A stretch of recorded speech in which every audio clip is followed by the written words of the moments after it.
pastorale que Dieu a mis auprès d'eux. Que Dieu vous bénisse parce que vraiment vous êtes une bénédiction pour cette assemblée et pour les nations.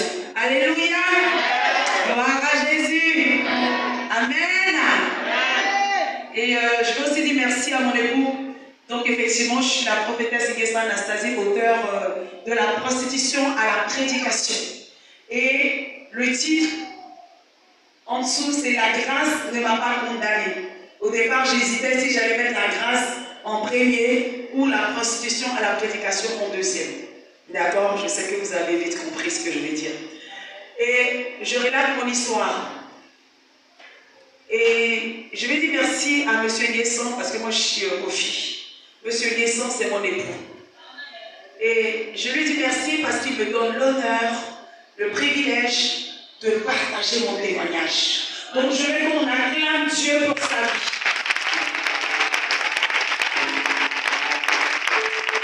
Il n'y a que Jésus qui peut faire ça. Prendre une ancienne prostituée et se mettre à côté d'un homme de Dieu. Je disais aux gens que mon mari, lorsque j'étais au collège, en classe de 5e, il était serviteur de Dieu. Et c'est lui qui me parlait de Jésus. Et moi, je disais, regarde, on m'appelle évangéliste. Parce que voilà. Et eux, bah, c'est la jupe qui doit arriver jusqu'à la cheville, vous savez, et puis attacher la tête. Donc moi, c'était mon style. Pourquoi? Parce qu'on nous disait, si tu ne fais pas ça, tu vas aller en enfer. Donc nous, on attachait la tête, on mettait la jupe, on appelait ça la sanctification. C'est juste pour vous dire que j'ai connu ça en fait.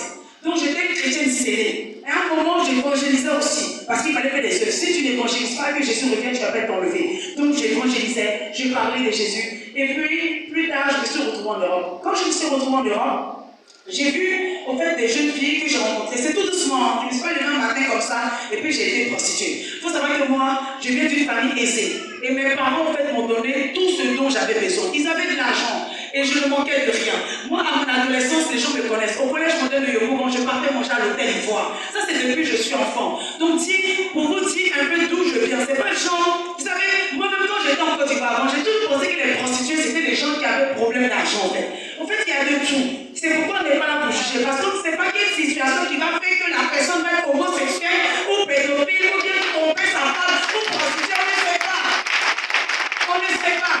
Pourquoi quelqu'un demain était bien stable et puis devient alcoolique, on ne sait pas. Mais Dieu sait toutes choses. Et Dieu n'est pas surpris et Dieu n'est pas en retard. Il est patient. Et c'est pour ça qu'on dit qu'il est miséricordieux. C'est pour dire quoi? Je suis un témoignage puissant et vivant. Qu'on a Dieu qui est ressuscité. Et quand on dit ressuscité, c'est pour venir repêcher ceux-là qui sont perdus, ceux-là qui sont désespérés. Bien aimé, c'est ainsi que j'avais tout. Arrivé en Europe, je me suis mariée en blanc. Pourquoi? Parce que quand j'étais adolescente, je regardais les films brésiliens. Le blanc, c'est celui-là même qui apporte le petit déjeuner au lit à sa femme. J'ai dit, hé, moi je veux ça. Parce que quand on regardait tous les films africains, c'est les papas africains, les méchants, ils frappent sa femme. Et puis même quand il la trompe là, si elle lui pose une question là, il ose la frapper. On va dire, hé, on ne peut pas ça. Moi, je veux quelqu'un qui prenne soin de moi. C'est-à-dire quoi? Dieu a totalement bien créé les choses. La femme a besoin de sécurité. Elle a besoin de se sentir aimée. Donc voilà, donc, ça fait que je suis partie au mauvais endroit. Je pensais que le véritable amour, la considération, c'était auprès d'un blanc. Mais je me suis trompée. Pourquoi? Parce que j'ai essayé un blanc. Je me suis mariée très jeune, à 23 ans, avec un blanc. Je n'ai pas eu mon petit déjeuner au lit. Je n'ai pas eu tout ce que j'avais. Jalousie, bagarre, matin, midi, soir, divorce. Et puis après, j'ai rencontré un autre blanc. En fait, moi, dans ma tête, jamais un noir. Les noirs, là, non, non, non, ça, c'est pas pour moi. Excusez-moi. Moi, et puis, ça belle famille. Une belle famille d'Africains. En fait, c'est tout ce que je regardais à la télé. C'est pourquoi aujourd'hui, je suis venue vous dire que moi, ma source d'information, ma source, au fait, d'instruction, c'est la Bible. C'est qu'on voit à la télé n'est pas la réalité. La vérité, ce n'est pas vrai. À la télé, on peut même passer les Africains pour un pays. Moi, je connais des Européens qui pensaient qu'en Afrique, on vivait encore dans des arbres. C'est normal, parce que c'est ce qu'elles voient à la télé. Bien aimé, c'est ce que je pensais aussi des hommes africains.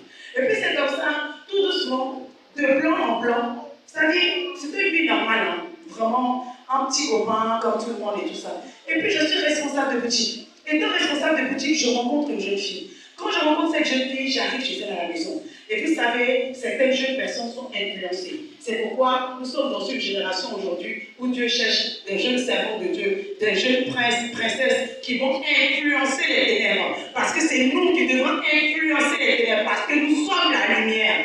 Autrefois, nous étions influencés. Aujourd'hui, ce n'est plus pareil. Ça a changé, parce que je suis la lumière de Dieu. Je ne savais pas que c'était mon époux que Dieu avait mis à côté et